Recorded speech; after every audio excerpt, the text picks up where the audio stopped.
করম পূজার মুখেই প্রথম রক্তদান শিবির করে নজির গড়লেন আদিবাসীরা।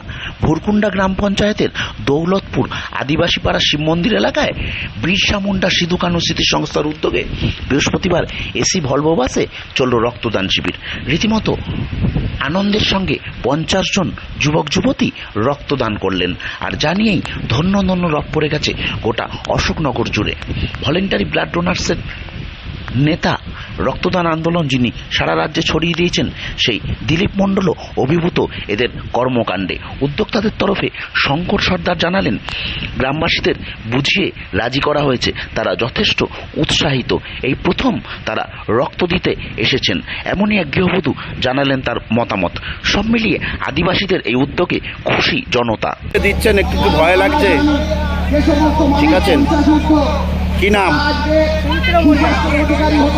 আমরা আদিবাসী সম্প্রদায়ের মানুষ, অনেকদিন থেকে আমাদের ভাবনা যে আমরা সারা জীবনেই নাচ গান করি, এখানে ওখানে নাচি, তো নাচের মধ্যে দিয়ে হঠাৎ একটা ভাবনা যে এই চরম সংকটের মধ্যে দিয়ে চলছে, আমাদের রক্ত সংকট চলছে, তো আমাদের ভাবনা এই করম পুজো উপলক্ষে প্রথম 5 বছর পূর্তি হলো।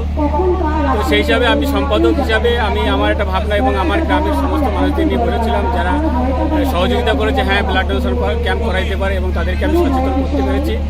সবচেয়ে আনন্দের বিষয় এটা যে আজকে সেই কাজটা প্রায় সম্পূর্ণের পথে চলছে, আমাদের রক্তদান শিবির চলছে, এবং আমাদের যারা অসচেতন মানে সচেতন নয় তাদেরকে আমি চেষ্টা করছি তাদেরকে আরও সচেতন করার জন্য। আদিবাসী সম্প্রদায়ের মানুষেরা অনেক পিছিয়ে, শিক্ষা দীক্ষা থেকে অনেক, কিন্তু সরকারের যে ভূমিকা নিয়েছে এদেরকে এগিয়ে নিয়ে আসার জন্য বিনামূল্যে পরিষেবা, চিকিৎসা থেকে শুরু করে পড়াশোনা থেকে শুরু করে, আমিও চাইছি যে এরা আরও উপরে উঠুক, আগামী দিন আরও ভালো জায়গায় যাক, এবং আমরা প্রতি বছর যাতে আমরা এই রক্তদান শিবিরটা করতে পারি সেটা সবার কাছে আমি আবেদন রাখবো, এবং যাতে আরও ভালো হয়।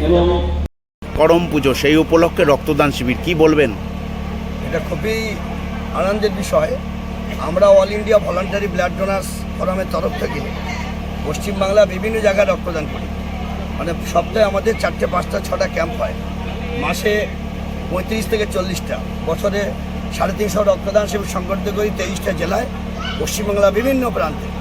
তো আজকে রক্তদানটা আমাদের কাছে একটা খুব তাৎপর্য এবং গুরুত্বপূর্ণ, যে আদিবাসী সম্প্রদায়ের মানুষ যারা একসময় রক্তদানের কথা চললে শিউরে উঠতে ভয় পেত, আজকে তারাই এসছে এগিয়ে রক্তদান করতে।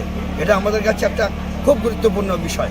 সেই জন্য আদিবাসী সম্প্রদায়ের মানুষকে যারা নিজের শরীর থেকে রক্ত দিচ্ছেন, আমি সেই মহান রক্তদাতাদের all India voluntary blood donors ফোরামের তরফ থেকে সুস্বাস্থ্য দীর্ঘায়ু কামনা করছি।